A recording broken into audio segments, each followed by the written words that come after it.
I took a couple of days off, but now I'm back. This is Kate Cox. She currently resides in the state of Texas. Currently, the state of Texas has one of the strictest abortion laws in the country. Currently, Texas prohibits abortion for any reason except for a medical emergency. And even then, the medical emergency is an ectopic pregnancy, or if the mother's water breaks and the baby is not able to survive outside of the womb. Other than that, you can't get an abortion in Texas. Well, legally get an abortion in Texas. Kate is currently 20 plus weeks pregnant, and she was ecstatic. Her and her husband were ecstatic when they found out that she was getting ready to have a baby. I don't know if you know this, but once a woman is diagnosed as being pregnant, she is then subjected to all sorts of testing. Those tests are to make sure how far along the mother is. How well is the mother doing? Is she dealing with anything health-wise? They need to monitor that. And they do testing to make sure the baby is okay. Blood tests, ultrasound, they test you for diabetes, they check your blood pressure, and depending on whether or not the mother is a certain age, she may have to have an amniocentesis. The amniocentesis is a more in-depth testing on the baby, and it pretty much tests to see if the baby is dealing with any sort of abnormalities. Kate here had an amniocentesis, and it was discovered that her baby girl is suffering from trisomy 18, also known as Edwards syndrome. Typically, once the fetus has been diagnosed or discovered to be suffering from trisomy 18, otherwise known as Edwards syndrome, the fetus is aborted. The fetus is aborted because it will not survive outside of the womb. And in some cases, the fetus does not survive inside the womb. As you can imagine, once Kate and her husband learned the fate of their unborn child, they were devastated.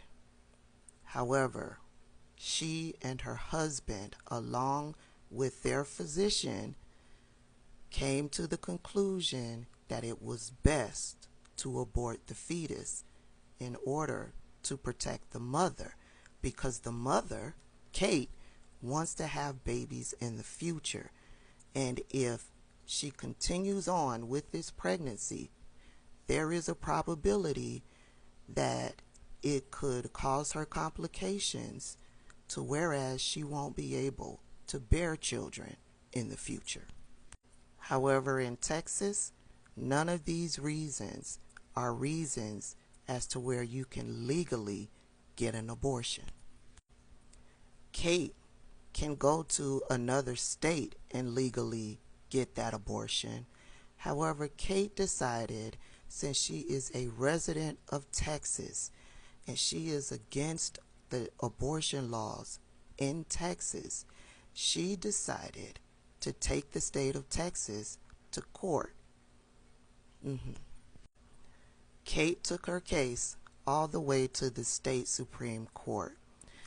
Medical physicians testified before the judge, and after the judge weighed all the evidence, the judge agreed with Kate and said that she may abort the fetus, which is suffering from a lethal abnormality. As you can imagine, Kate and her husband were elated yet devastated. They were elated because now they have an order from a judge so that Kate can legally have this procedure done, which would in turn save her from not being able to have babies in the future. They were also devastated because it was going to end this current pregnancy, and she would have to say goodbye to her unborn baby forever.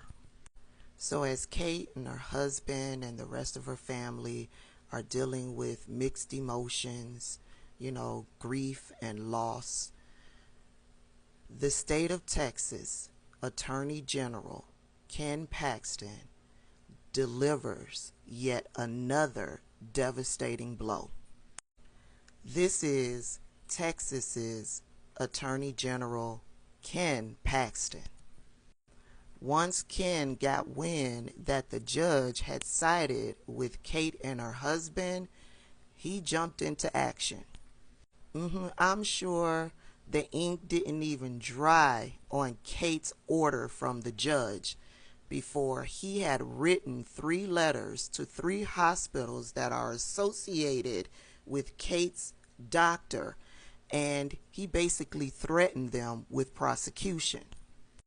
He told them the order from the judge may clear Kate, but it won't absolve you from charges from the state should you perform this abortion.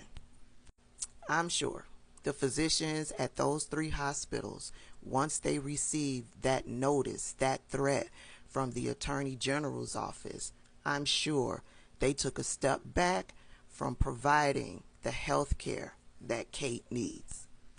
Now, I'm sure someone will step up to the plate to file an appeal, but in the meantime, Kate is still in danger with this pregnancy.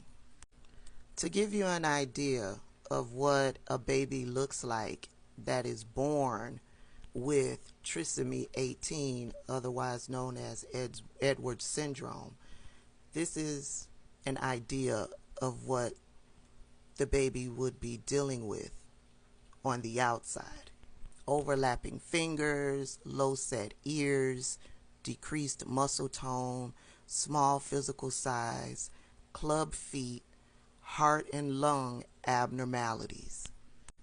In addition to that, because the fetus is not growing as normal in the womb, other major organs are affected. When I look at Kate, I can't help but wonder, who did she vote for in 2016? We know that a little over 50% of white women voted for Donald Trump in 2016. And as a result, Donald Trump won the presidency. And while he was president, he implemented a Supreme Court that pretty much was against abortion. And here we are. We are seeing multiple stories, multiple cases of women who are in desperate need of receiving health care, abortion care, and they aren't able to get it, and it's truly destroying their lives. I have no doubt that Kate will eventually get the health care that she needs. If not in Texas, she will freely travel to another state to get the abortion. Yeah, over 50% of white women voted for Donald Trump, and it's black women who are suffering the most underneath these abortion laws. I'll leave you with this. The presidential election for 2024 will soon be here. Here's a reminder. Elections have consequences. Make sure you're choosing your candidate wisely.